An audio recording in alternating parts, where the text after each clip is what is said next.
All right, this is the house in Virginia, and we are expecting some serious snow. And the boxes, yeah. You saw the video on the storage building flooding, then you know where all those boxes came from. Anyway, I have a roof that was built sitting on a deck, and the deck was poorly constructed. So today I am going to try to figure out how to brace that up so that we don't have an issue with the snow sitting on it. It's supposed to be in excess of a foot of snow, and as you can tell, that is not a solid structure. So I'll try to get it braced up today. It should have been fixed months ago, and time just has not allowed for that. So we're going to do some makeshift work today and then see what happens over the weekend. All right, this is what we got. Not only is this thing sagging where this pole goes up, but at the bottom of this, at the base, instead of putting something underneath this, they have it sitting on the decking board. And you can see that the decking board is pushing through the rest of the deck.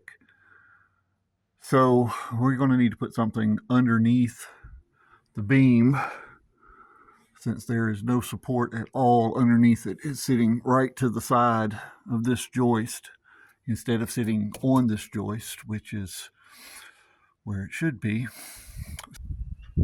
Kids, if you're going to do something like this, make sure you got some help. I'm not going to film this just in case something goes tragically wrong, because there's like 9 ways to Sunday. This might not end well. Alright, that's what we were shooting for. We got her up in there. And if I can get her sister beside her, we can get our brace built. Alright, we got it straight now. See that little mark up there? That's where she's supposed to hit. So you can see how far down it's pushed. All that's going to have to go up.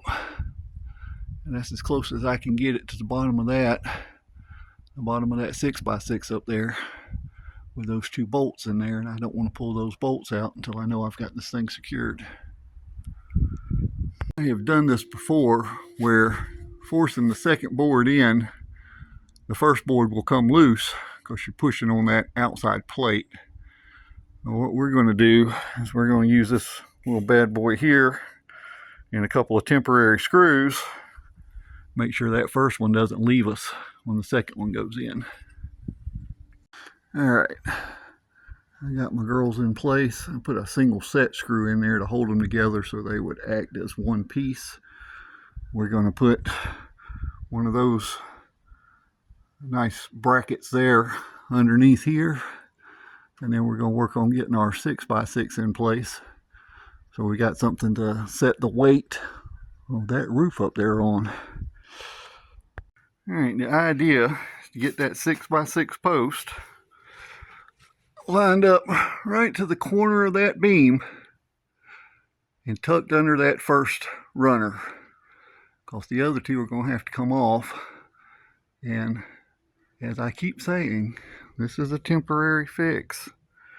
This is not a permanent piece of construction. And before you call me and tell me that that 6x6 should be anchored to that piece of concrete, rest assured I know. This is the last stage of this side, so if something goes wrong, you'll know what I'm doing. And you play this at my funeral. Tell them I enjoyed life while I had it. Alright, the idea is to stand that 6x6 post up underneath these 2 2x after I get them lifted into place. And I'm going to put this bracket at the end of that. Once I get that bracket in, we're going to stand that 6x6 up, and we're going to take the weight off the jack, and that 6x6 is going to give us connection to the ground for that, and it's going to lift it up a little bit. I didn't go up much with it because like I said before, this isn't a permanent fix. This is just to give us a way to hold that snow that is supposed to be coming our way. Now, if it doesn't snow, I'm going to have some bad words for the snow prediction people, just so you know. I got my strong tie in. Now it's time to put in the 4x4. Everything seems to be going pretty smoothly. It's even with the rest of them. That means that the weight's sitting on it. So, see what happens next. All right. This is my temporary fix for my roof issue. And then a couple of side braces on there just to keep it up there until I can get back out here. But we got our joist in so that there's something for my beam to sit on. I got my 6x6 supporting it.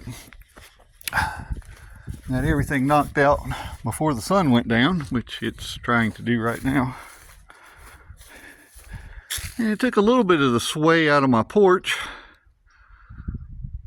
but you can see that my brace is in the center. Well, not in the center, but it is definitely blocking entrance to the carport, to the garage. So that's what all those bags of concrete are sitting there for, and that concrete mixer. What we'll do is we'll make a cross brace that goes across the distance of the garage.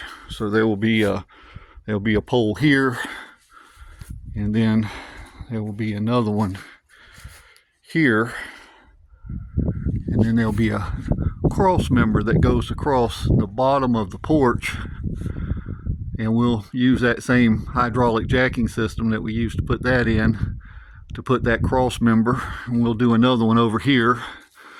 This 6x6 is barely sitting on that joist, but just that little bit was enough to keep this from bowing nearly as bad as that side did.